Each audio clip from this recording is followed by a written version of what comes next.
Hi, I'm Charlotte Keane. I'm a director for Massage and Myotherapy Australia based in Victoria. And I'm on the Next Connect show, looking forward to speaking to Anne and Katie about all things WTA and the Australian Open.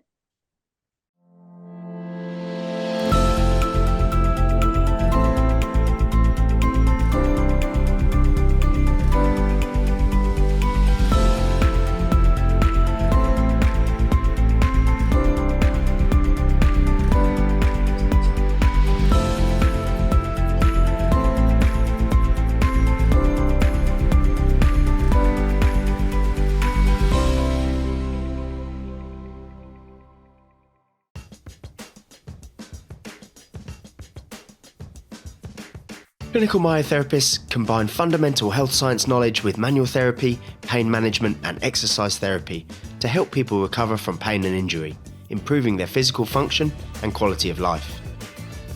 Its methods of physical and orthopaedic assessment share similarities with other allied health disciplines such as physiotherapy and osteopathy. Draw on 60 years of academic excellence and experience. This course is the longest established degree of its type and meets requirements for all leading professional myotherapy associations in Australia.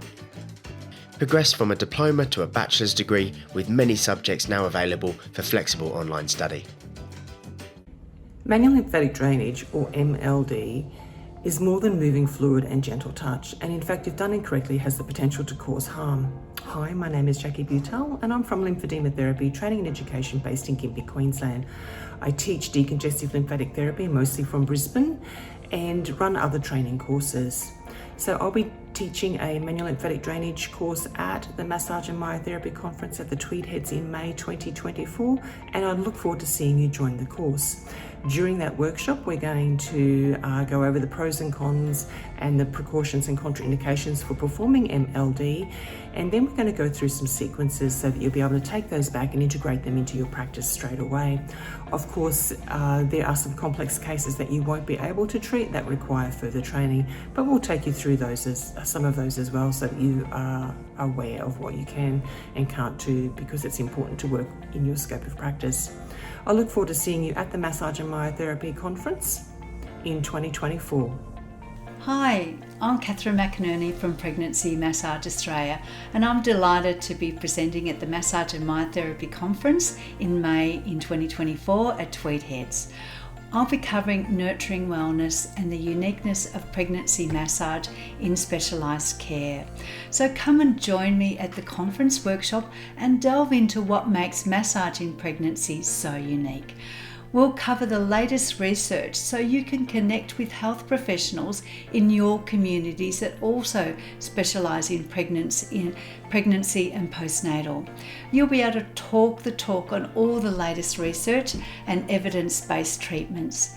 You will connect with confidence, knowledge and evidence, all the ingredients that create a collaborative network. The workshop includes advanced applications for more complex presentations in pregnancy, with a focus on pregnancy-related pelvic girdle pain, which over 40% of women experience. And then also we'll look at lower back pain, which over 70% of women experience. So you walk away with the latest advanced pregnancy massage applications to set yourself up for success in treatments. So I look forward to seeing you at the Massage and Myotherapy Conference in May.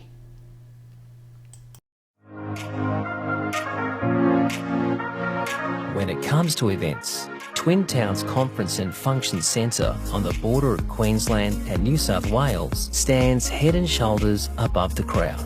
The centre is conveniently located just 10 minutes drive south of Gold Coast Airport and a couple of minutes walk to famous Gold Coast beaches, shopping centres, cafes and restaurants. It's surrounded by the natural beauty of the Tweed and Northern Rivers region, famous for its unspoiled coastline, ancient rainforests and cultural diversity.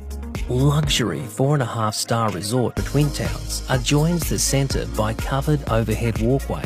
The resort has stylish rooms and apartments with balconies overlooking the ocean, harbour or hinterland.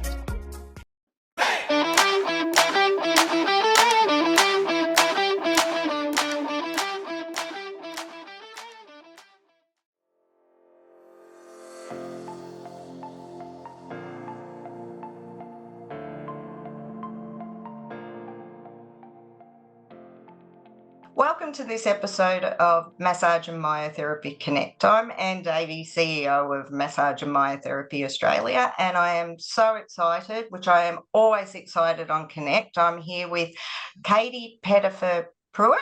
I hope I've got that right, who is the winner of the Women's Tennis Association Scholarship. And I've also got Charlotte Keane, who's not only a member, but she's also our local director here in Victoria, and who has been working at the Australian Open. So good to see you both.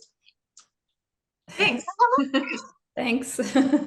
Yeah. So I'll start with you, Charlotte. I mean, you're the one probably with a bit more experience in the elite sports here. How did you get into the Australian Open, and what's it like? Like, it's one of the biggest it's the start of the sporting events here in Australia in the tennis world for the new year. So what's it like, basically? Well, it's amazing, and it's so great to be part of it. I work with a really professional and awesome team of people. I got into it originally because of my network, really. Somebody reached out to me who was part of the WTA, and they asked me to help when they had limited therapists available just after COVID. Everything was a bit crazy, and they had a WTA event actually based at Melbourne Park. So it was umbrellaed under the Tennis Australia, under Tennis Australia. So they were we were all wearing Tennis Australia shirts, and we were, for all intents and purposes, looked like the same team, but it was a WTA event. And I did it for 7 days at Melbourne Park, and it was through working there. Actually, Lily Chu worked on that event with me, and I have to give her a big thanks for initiating me into that event, because she was very generous with sharing her information about how it ran, because obviously someone like her has been doing it for 15 plus years. There's lots of people that have been doing it a longer time than me, so I'm fairly new to this. I don't want to say I'm an expert by any means, but I was able to work at the event and learn just basically the running of how it goes. And then I met some of the team that were going to follow on and work the Australian Open that year. And I was actually studying my Bachelor of Health Science degree, and I had summer school due to COVID because everything was up in the air. So I was asked to stay on, but I couldn't that year because I had study commitments. But luckily, I was invited back the following year, and I've recently just completed another session with them in January. So that's how I got started with it. Yeah. And so you mentioned the WTA, so I'll bring you in, Katie, because you're the recipient of the, as I said, mentioned, the WTA scholarship. And we were very fortunate that the person who coordinates it used to work for the association, but she is also based in New Zealand. So we caught up with her last year at the conference, but it's been fantastic for the association to work with the WTA. But what was your experience similar, like the hard work and the learning and the it was incredible. It was the team was from all over the world, and it was the most amazing association to work with, the WTA. They're very, very, very professional. Everyone works together. It's a great team. So what was a typical day? We had to be there an hour before play for the women, and then an hour after the last game finished. So you had to be available until they'd cool down. And so every day was different, because some days the men started before the women. So it was just depended. And we would often obviously we do the massage part, but we also help the physios with making sure there was enough supplies for taping ankles, toes and whatnot for the players. And we got to do the heat temperature 3 times a day. So we'd go out onto the court with the reading machine, and you'd hold it for 5 minutes and see what the court temperature was, and it gave an overall reading. And depending on that reading, if it was over 30.1, we would that would indicate that it was the heat was too much for the players, and they'd have to go off with the 10-minute break. I'm assuming that was the same with the AO maybe. But they had a heat scale at the AO, so it was a little bit. They've got a lot. I suppose there's a lot more people behind the scenes, but they actually have a heat scale similar to our fire warnings, and that's displayed in the treatment rooms everywhere. And depending on what temperature it is, it might say you've got to do more hydration at this point, or there needs to be breaks or whatever. And there's different rules for juniors as well as the major competitors in the adult competition. Yeah, I suppose, from my perspective, it would never occur to me that being there as a massage therapist or a treating practitioner that you'd be taking the heat scores and reporting them back. But that's fantastic. It was incredible. Yeah, you get exposed to so much more than just treating the players. Yeah, that's right. And being able to get out into the arenas and see where they were playing, and during the day, because we had to go out 3 times a day. So you had to go out half an hour before the first game started, and then each couple of hours after that, to make sure that, because Adelaide got so hot. Did it? Oh, very, very hot. So Charlotte, tailoring your treatments, like, when you, I suppose, take yourself back to 2022 and to how you operated or treated this year, I'm presuming you're a little more confident than you were in 2022, but it's very different to being in your clinic room. Oh, yeah, it is. Some people think that they might be a little bit dumbed down in some instances because you're not doing a full repertoire. Like, I'm a degree qualified myotherapist. There's a lot I can do. But in this setting, there's no, basically you leave your ego behind because you're in a situation where you're working with a whole lot of professionals. So at the AO, it's pretty amazing.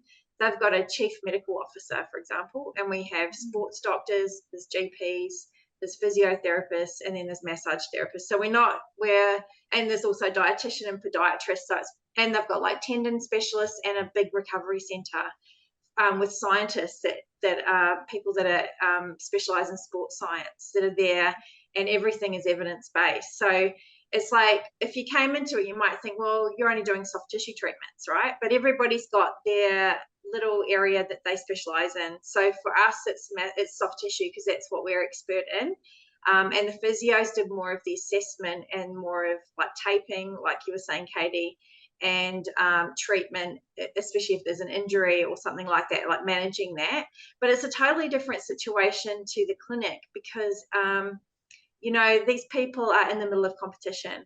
So rehab is not a major focus at that point. All they're trying to do is keep that player as injury-free as possible or support them whilst they have a potential injury. Usually they don't have injuries per se, but they might be carrying some weaknesses. And you're just trying to support them to win their tournaments. So it's an interesting kind of model because it's different to the clinic. But there's a lot of evidence behind recovery massage and things to like reduce. There's a substance that our muscles will excrete whenever we have like injury to our muscle. Now, you don't have to like tear a muscle and really hurt yourself. You can have little micro tears that happen when you're exercising for long periods. And the men's games can go for hours, as you know, from watching like the AO on tally and things like that. And the women's game, especially at this AO, they were doing like up to 3 sets and they were having tiebreakers. And it's a long time out there. They're in the heat and everything as well. So there's a substance called creatine kinase that gets excreted when muscles are injured per se, but they may just have those little micro tears. And you also have the blood vessels will vasodilate, things like that. There's ice baths that we have in the recovery room that they'll jump into and have an ice bath, and then they'll come and have a recovery massage. And that's all to kind of get rid of that delayed onset muscle soreness for recovery so that they can then get out there and do their game again like the following day, because they have to compete every pretty much second day and they have practice every other day. So it's a completely different scenario to how you might operate in the clinic. And when you front up to do an event like that, you may feel like, oh, not all my skills are being utilized. But I had to think about my mindset. I'm a member of a big team, a big professional team, and work alongside everyone for the good of the athlete. Yes. Yeah. And like you said, there were physios, there were sports scientists. You're all there for the one purpose, to keep the players playing, correct? Yeah, the physios work. I think it would be the same, Katie, where you were, but the physios and massage therapists work alongside each other in a big room. Is that right? We were all we had one door in between the two of us. So the physios were in the main area with the dietitian and the podiatrist. The psychologist had a separate room, and then we were just off that, and the doctors were off that as well. Yeah. Yeah. So there's a psychologist that travels with the WTA as well. So yeah, and even at the AO, they have the general. They have GPs on site too, because these players travel for 10 months plus a year. And so it's really interesting that they need, even just doing basic, like your normal medical checkups, it might be pretty hard for them. So the AO provide that service as well. Yeah. And it's so good to hear that the players are so well looked after too, isn't it? It's for the entertainment. Well, I know it's their job, but it's a lot of entertainment. I think I read somewhere that it was the most successful Australian Open for a long time. This last one, they had over 1 million people come through the gates. It was absolutely amazing, and all the games were amazing. They were really well fought. Some of the top players got out in early rounds. I don't know if you've been watching that Breakpoint on Netflix. It's a really good show to watch to kind of get an idea of what life is like behind the scenes, and I found that really awesome to watch because it gives you a good understanding of what an athlete's life is like, and it's actually really hard work. They live in hotel rooms. They leave a competition. So like if someone loses in a round, like they might stay, or they lose, they might stay an extra day, say at the AO or a WTA event, and then they'll be off to the next event. Wow. So it's crazy. It's like they're away from loved ones and pets and everything, and they're quite young, a lot of them as well. So I think we were lucky this year with weather as well. We didn't have any, well, not like in Adelaide, but in Melbourne, there were no 42-degree days. There was, I think the hottest day I read was 36, which is still hot on a court. It makes the court probably. We had some wet days, actually. We had some rain, so that delayed play. And that's another thing from our perspective, like Katie will know this as well, like if it's too hot or it's too wet, like it might delay play, which also could delay your ability to go home on time, or if treatments run if a game runs longer than expected, like the men are battling something out for 5 sets and then the women are playing after, you could be going home at 2 a.m. or something like that. So it can be a very long day.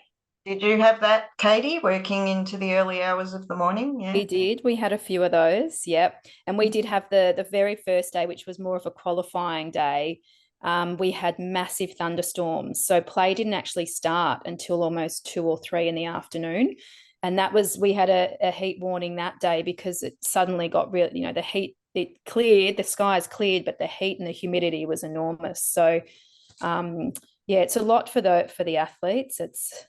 And also for you as part of the team, you've got to be very flexible. You can't go there with the mindset like in your clinic, I've got clients from 8 in the morning till 6 at night, because that's not the way it works. No. And I think, I mean, that's what you're there for. That's what it's just amazing. It's amazing to be around that, and you don't really think about the time. I certainly didn't until you look at your watch and you think, oh my goodness, where did that time go? And then at the end of it, you're exhausted and you go, wow, that was so good, but I am exhausted. It was I love getting involved with elite sport. It's the adrenaline, and everyone, like Charlotte was saying, you're there to help them do better and do their best, and so that's your part of their story. So you just they've got so much, they've had so many treatments over the time, they know what they need, and they communicate it really well, and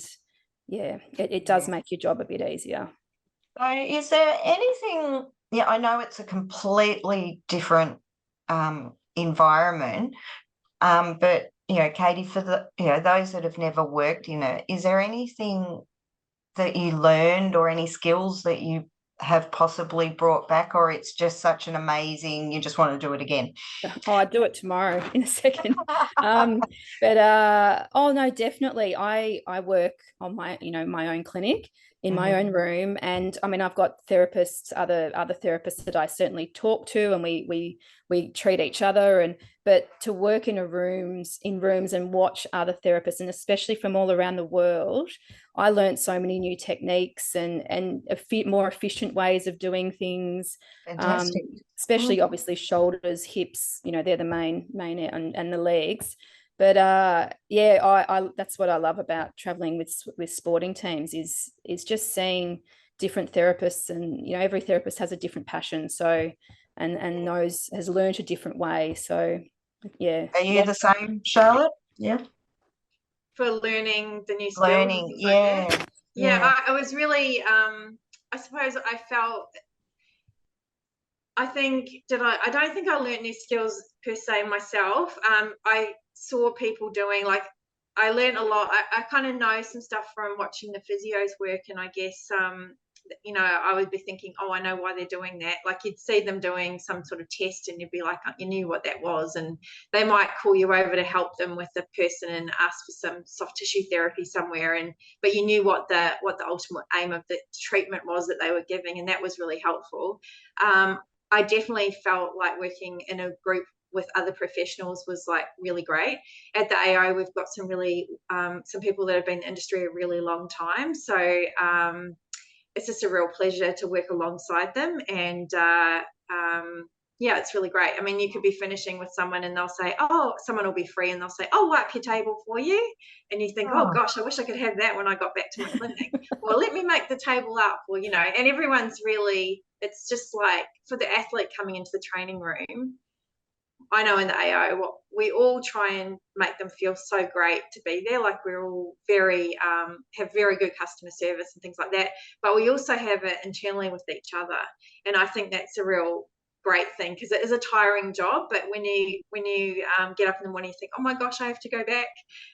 You think about all the fun people that you've got to work with, and you have a really awesome time. So, and you see amazing people too. Like, you get to so up close and personal with these athletes. And it's like a real buzz. It's awesome. It's great to be part of their journey. I mean, that's a really good point, Charlotte, is, the majority of our members and therapists at large work alone. It can be quite a lonely profession if you're a sole trader, or you work from home, or you work in a physio clinic. You're still working alone. So to be in that environment where you can discuss and learn and help each other out would be, even a part of the amazing experience. So I know you have a highlight, Charlotte, aside from working at the Australian Open. What was your highlight? Well, on my last day, it's funny, and Katie probably agree with me, you're in this little bubble. I was working under Rod Laver Arena. We had no windows, and so we had these kind of crazy days. We worked in shifts from, like, we could be on an earlier shift and we finish earlier in the day, or we could be on one of those late ones and we finish after midnight. But everyone had their turn, and we were all very supportive. But it was my last day. I think I'd got home well after midnight the night before, and I finished this particular night on my last day. I think I got home about 10:30 at night. Anyways, I was tired because it was a big, we'd been there going since the 3rd of Jan or something. And I had a highlight because Billie Jean King, who started the WTA, walked into the training room, and one of the WTA physios, and there's a few of us there, and she introduced her to us. And my colleague shook her hand, and I was quick to stand up and shake her hand too. And I was like, oh my gosh. So that was really super exciting. And I'd watched that movie, Battle of the Sexes, and I think she's done great things for women's sport. And I was just really, really pleased to meet her. Oh, fantastic. So what about you, Katie? Was there any highlights? It doesn't have to be a famous person. It can be any highlight. Highlight. I had to think about this. To be honest, I mean, tennis has been in my family forever. So to me, the highlight was actually the whole thing. I've been out of sport for 9 years since I've had children. So to me, just getting back into that arena, and it's my passion working in that environment. And it was the staff, the players, they just all made it. was good. the whole thing was a highlight. And yeah, I just love tennis. So I was just to walk out onto those arenas and onto the main courts, it's amazing. So, thinking about the scholarship and, before you even applied, when we announced it, what went through your mind? Give some advice to those listeners that are thinking, I should have done it after listening to this. Yeah, you've just got to go for it. I'll be honest, I read it and I thought, I've been out of sport for a very long time. I've had children. Can I do it? Should I do it? I've got no chance. I'm like, this is the, AAMT is enormous, massage and myotherapy. And my husband, he said, just go for it, see what you can do, see if we can do it. And I did. It was incredible, that phone call. I was like, what? So yeah, if you've got the chance, go for it, because you've got to be in it to win it. So yeah, exactly. And I think that's right. Just don't hesitate. Just put yourself out there. And absolutely. Look, for those that applied and didn't get it, hopefully we'll be able to do it again next year. Apply again. You just never know. So, The other thing, Anne, is important is that you can apply, and if you don't get it, ask for feedback and figure out, like, is there areas that you could, get some more experience in, or just get some feedback, just like you do when you apply for a job. Because you can apply multiple times if you want. Like, I'm a real advocate for people that try and, gain all the skills necessary to become successful. So it might not happen in the first go, but definitely keep trying. And the other thing that's important, and how I got into working with the AO, was having a good network and acting like a professional in the industry, and being, walking the walk and all that sort of thing. Be known for what you are and what you do, and you never know what opportunities will come your way. And just have a really good network of people. And if you're interested in sport, find some people that are already in sport that potentially might mentor you or something like that. So yeah, it's all about connections, I think. Yes, absolutely. Yeah, and hopefully, Katie, you made some connections that they'll call you back, like Charlotte. Hopefully no, because I was going to say, Charlotte, that's right. When I first finished uni, I started volunteering just at the local swimming club and treating them just unpaid volunteer work, 6 a.m. And then that went on to VIS, went on to Australian Swimming, and I travelled for 10 years. So you've got to, sometimes the volunteer work and doing, or not paid as much as you want, sometimes actually gets you something further down the track. So it's a good way to get into sport, because it is all about networking. Yeah, and it's great to be amongst it. It's great, when it's nothing like what you've done, but at member meetings, Charlotte, you can attest to this, when you see members talking to each other, it's so good for them, and you two haven't stopped smiling the entire interview talking about it. I think it's fantastic. So, well, thank you so much. It's been great talking to you both. I think you've given everybody a really good idea of what it's like, that it is hard work, but it's very rewarding. Charlotte, you got to pop up a bit so we can see your Australian tennis. There we go. Everyone I work with is going to go, oh my God, she's trying super hard. Yeah, no, I just thought I put it on for this particular discussion. I love it. Fantastic. Well, congrats. Go on. Thanks again for the opportunity, Anne. Honestly, it was the most amazing experience. So thank you very much. Oh, you're welcome, and congratulations, and thank you, everyone. And we look forward to hearing more about it in the journal too, Katie. So, yes. All right, thanks.